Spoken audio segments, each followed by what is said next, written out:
See, there's like this automatic blushing that happens when I pick up a hoop. It's like whoever's watching this interview will now feel like hooping.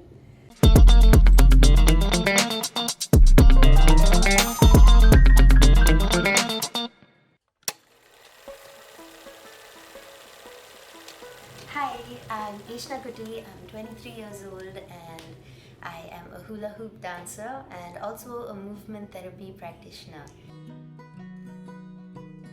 I think about a decade, 9.5 years or so. But if I had to total the amount of time I actually spent on it, it's probably 5 years. I think because of hula hooping exposed me to so many new movement practices like slacklining, surfing, acro yoga, all kinds of dance forms.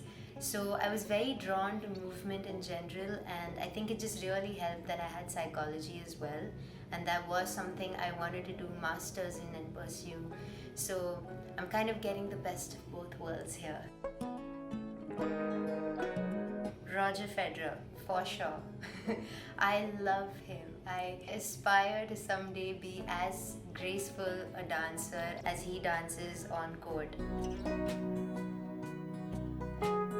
Strangely, my first project was a performance at the 1975 War Festival at Rajpath in Delhi, and it was a massive concert of sorts with like the entire army doing the march pasts, and there were all kinds of martial arts being performed, and then Euphoria was also performing. So I was opening for Euphoria, and this was back in 2015 when I was a very average bad hooper. Like I probably just spun it on my waist and a few other tricks, and there was an audience of like 5,000 people. I've never seen 5,000 people ever again, because my second performance or project had like 30 people. So my first project was probably like my biggest project.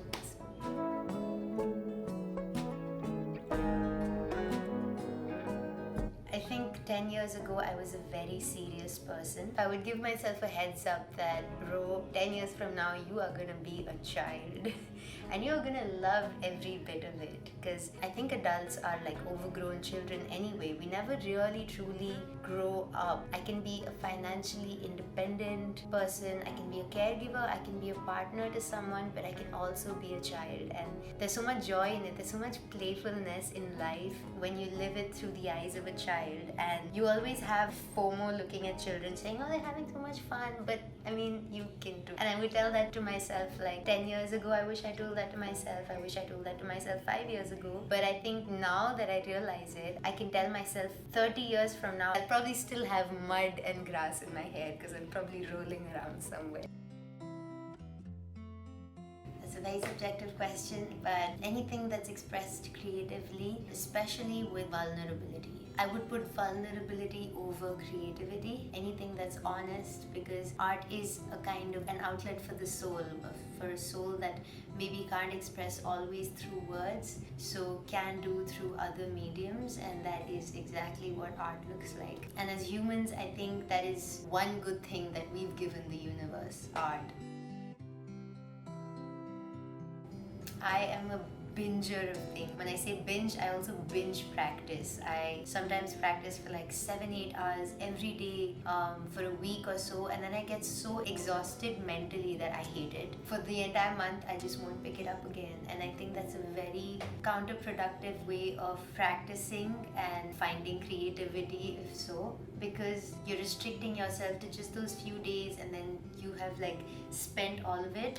So currently I'm trying my best to like find a balance of just being able to like dedicate even 5 minutes in a day, but just keeping it regular. Just like yoga. I don't know how it's so easy to do yoga and meditation every day, but I can't get myself to practice. And I'm doing this professionally. Even then, I'm just saying that discipline doesn't come very easily. And I think it's only been in the last year that I've managed to build like a routine with it and a set plan. I have improved by so much. The other artistic process, more importantly, that I really would like to share is that the times when I'm actually not hooping. So let's assume artistic is hooping. grouping and everything related to that. When I'm not actually doing my own art, I am indulging in all other kinds of art forms, and that's where I find all my inspiration. My artistic process is actually to like absorb different kinds of perspectives and different kinds of art forms, and very involuntarily I get so inspired by it that there are touches and hints of it that come into my own work. I believe that dancing has the power of bringing people together. Even like from ancient times, when you look at it, like the cave paintings you see, and there are like images of folk dancing where, you know, there are drawings of people holding hands, and that's just been there for centuries, and some kind of a movement does bring people together, and that sense of community and belongingness does come from dancing, and music as well. I think everyone could do with a little bit of dancing, but at the same time they could do with a positive view of dancing, because it's always seen as something that background dancers do or item dancers do, or it's not a very appropriate thing. I think that's wrong. Like, dance has the power to revolutionize, and I wish that the industry would move towards that collective consciousness and awareness of that, as opposed to minting money in a very capitalist kind of way.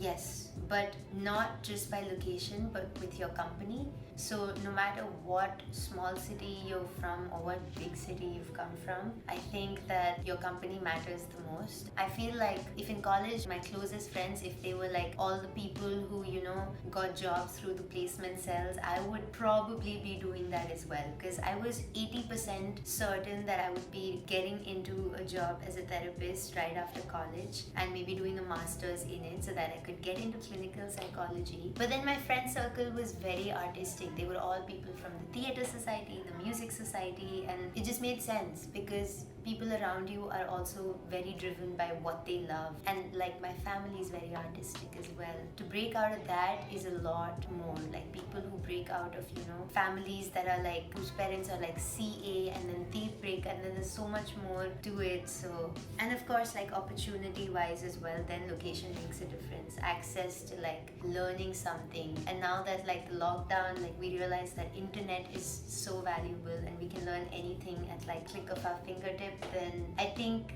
location is gonna matter less and less, and your internet speed is gonna matter more.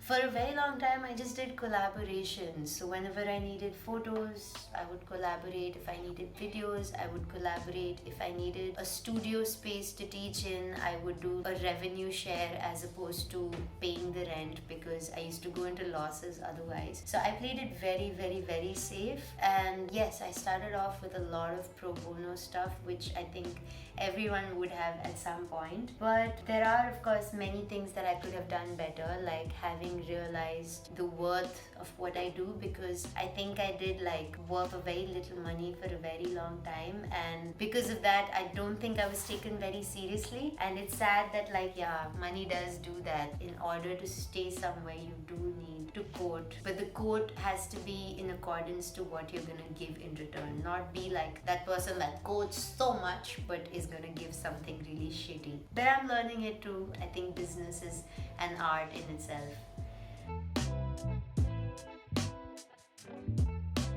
Authenticity.